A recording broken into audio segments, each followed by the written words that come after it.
नमस्कार दोस्तों, तुलसी को जल देते समय बोलने चाहिए यह 3 शब्द, सभी मनोकामनाएं पूर्ण हो जाती हैं। दोस्तों, पिछले वीडियो में हमने आपको तुलसी को जल देने के महात्म की कथा सुनाई है। आज के इस वीडियो में हम जानेंगे तुलसी को जल देते समय क्या बोलना चाहिए। एक बार की बात है, देवी सत्यभामा ने भगवान श्री कृष्ण से तुलसी को जल देने का महत्व पूछ लिया था। तब भगवान श्री कृष्ण ने उन्हें उसका महात्म्य सुना दिया था। आगे देवी सत्यभामा कहती है, हे स्वामी, आपने मुझे तुलसी को जल देने का महत्व तो बता दिया है, किंतु अब मेरे मन में यह जानने की जिज्ञासा हो रही है कि तुलसी को जल कैसे देना चाहिए, तुलसी को जल देने की सर्वोत्तम विधि कौन सी है तथा तुलसी को जल देने का मंत्र कौन सा है। कृपया आप मुझे इन सभी प्रश्नों का उत्तर दें। तब भगवान श्री कृष्ण देवी सत्यभामा से कहते हैं, हे प्रिय, जिस प्रकार से मैंने तुम्हें तुलसी का महात्म्य सुनाया है, उसी प्रकार से तुलसी को जल देते समय बोले जाने वाले मंत्र का भी बड़ा महत्व है। यह मंत्र केवल 3 शब्दों का है, किंतु इसका प्रभाव बहुत कल्याणकारी है। जो भी मनुष्य नित्य तुलसी को जल देते समय अपने मुख से केवल यह 3 शब्द बोल देता है, तो साक्षात लक्ष्मी उसके घर में प्रवेश करती है, उसकी दरिद्रता समाप्त हो जाती है, उसे धन धान्य की प्राप्ति होती है। वह मंत्र बताने से पूर्व मैं आपको तुलसी के इस मंत्र का महात्म्य सुनाता हूँ। इस महात्म्य को सुन लेने मात्र से ही मनुष्य के समस्त पाप नष्ट हो जाते हैं। उसे 100 वर्षों तक तुलसी को जल देने का पुण्य प्राप्त हो जाता है। इसीलिए देवी, आप इस कथा को ध्यान से पूरा जरूर सुने। देवी सत्यभामा कहती है, हे प्रभु, मैं इस कथा को पूरा अवश्य सुनूंगी। आप मुझे तुलसी के मंत्र का महात्म्य सुनाइए। श्री कृष्ण न कहते हैं, हे देवी सत्यभामा, दक्षिण में एक अत्यंत शोभायमान नगरी थी। उस नगरी में सुशर्मा नाम का एक खोटी बुद्धि का ब्राह्मण रहता था। पापियों का तो वह शिरोमणि था। उसका जन्म एक ऐसे ब्राह्मण परिवार में हुआ था जो पाप कर्म करने वाले, शास्त्र ज्ञान से शून्य थे। वह जन्म से तो ब्राह्मण था, किंतु कर्म से वह अत्यंत दुराचारी था। वह ना पूजा पाठ करता, ना ध्यान करता, ना जप, ना होम और ना ही अतिथियों का सत्कार करता था। उसके द्वार पर आए अतिथियों को बिना दान किए ही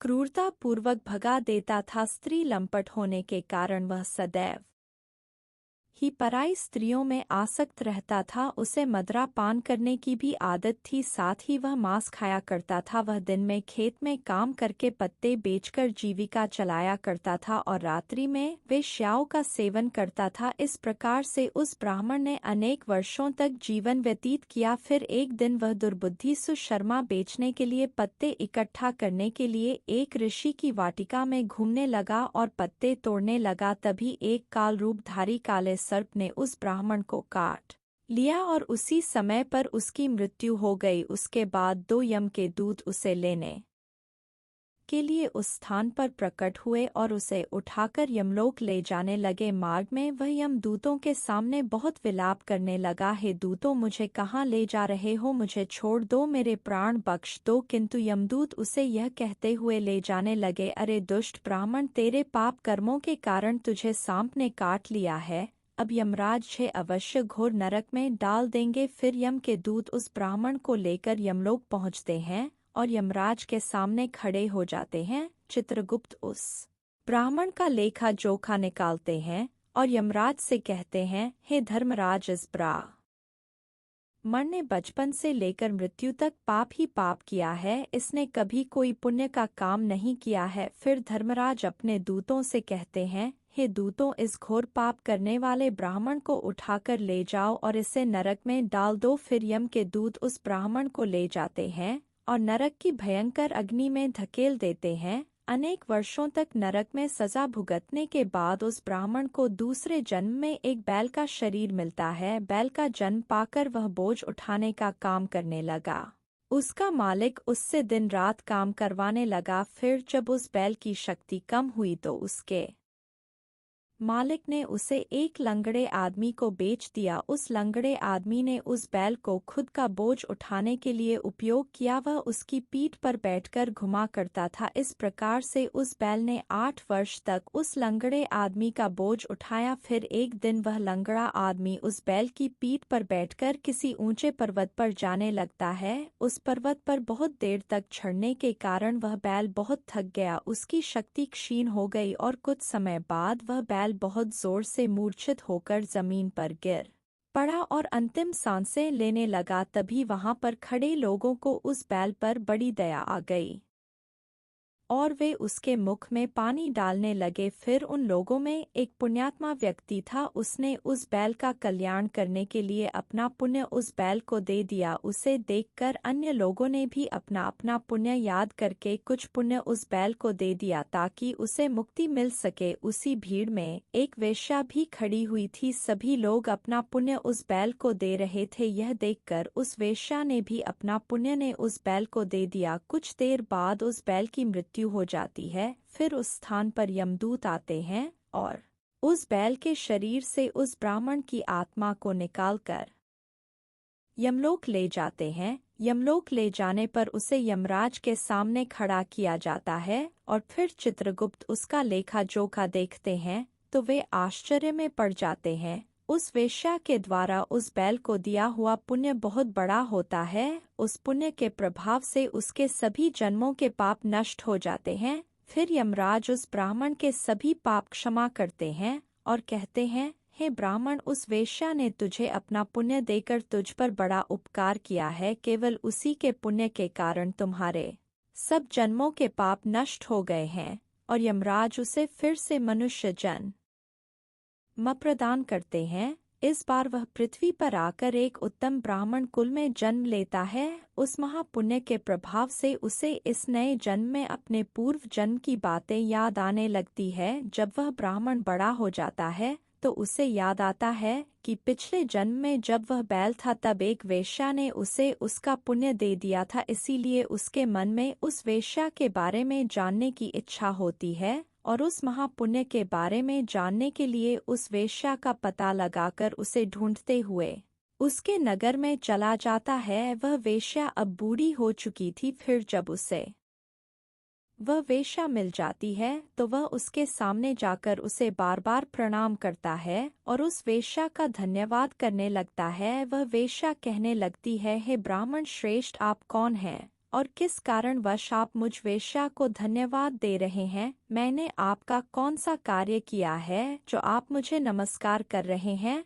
तब वह ब्राह्मण कहता है, हे माता, मैं वही बैल हूँ जिसे तुमने अपना पुण्य दे डाला था। अपने पाप कर्मों के कारण मुझे पिछले जन्म में बैल होना पड़ा था। उस पर्वत पर जब मैं मर रहा था तो तुमने मुझे अपना पुण्य दिया था। तुम्हारे पुण्य के प्रभाव से ही आज मुझे फिर से मनुष्य जन्म मिला है। तुम्हारे द्वारा दिए गए उसी पुण्य के कारण मुझे अपने पूर्व जन्म की सारी बातें याद है। किंतु हे माता, मैं आज यहाँ पर यह जानने के लिए आया हूँ कि तुमने मुझे उस समय पर अपना कौन सा पुण्य दिया था जिस कारण से मेरे सभी जन्मों के पाप नष्ट हो चुके हैं। मैं उस पुण्य के बारे में जानना चाहता। तब वेश्या ने कहा, हे ब्राह्मण श्रेष्ठ, मैंने तो अपने जीवन में कोई पुण्य के काम नहीं किए हैं, किंतु मेरे घर में एक तोता है जो पिंजरे में रहकर हमेशा कुछ बोलता रहता है, जिसे सुनकर मेरा अंतकरण पवित्र हो गया है। उसी तोते के द्वारा बोले गए मंत्र का पुण्य मैंने तुम्हें दान में दिया था। फिर वह वेश्या और वह ब्राह्मण उस तोते के पास जाते हैं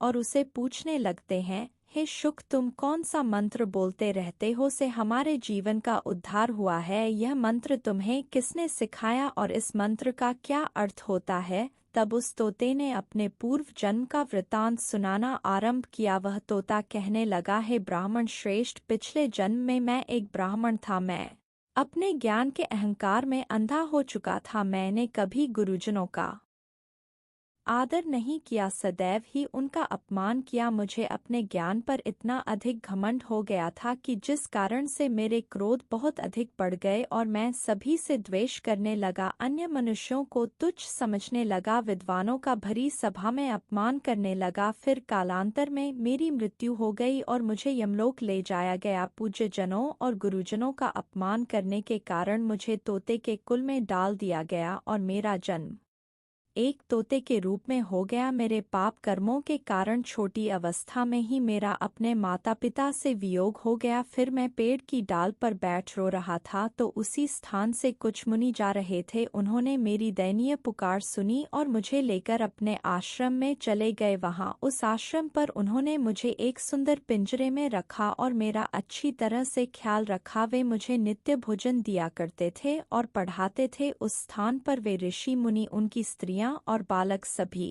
नित्य तुलसी के पौधे को जल देते थे और उसके सामने एक मंत्र का जाप करते थे। उन ही के मुख बार बार उस मंत्र को सुनकर मैंने उसे रट लिया और तभी से मैं उस मंत्र को जान गया हूँ और वही मंत्र में दिन रात बोलता हूँ। उस मंत्र के प्रभाव से मेरी कभी मृत्यु नहीं हुई और मेरी आयु 100 वर्ष की हो गई और मैं इतने वर्षों तक जीवित रहा। इसी बीच एक रात को एक चोर उस स्थान पर आ गया और उसने मुझे वहां से चुरा लिया और फिर इस वेश्या ने मुझे उस चोर से खरीद लिया। इस वेश्या के घर पर आने के बाद भी मैं उस मंत्र को बोलता रहता था, जिसे सुनकर इस वेश्या का मन भी पवित्र हो गया और इसने वेश्या का काम छोड़कर भगवान विष्णु की भक्ति करने लगी। उसी मंत्र के प्रभाव से मेरे पूर्व जन्मों के सभी पाप नष्ट हो गए और उसी मंत्र के प्रभाव से इस वेश्या का भी अंतक पवित्र हो गया है। ब्राह्मण देवता, उसी मंत्र के पुण्य से आप भी पाप मुक्त हो गए हैं।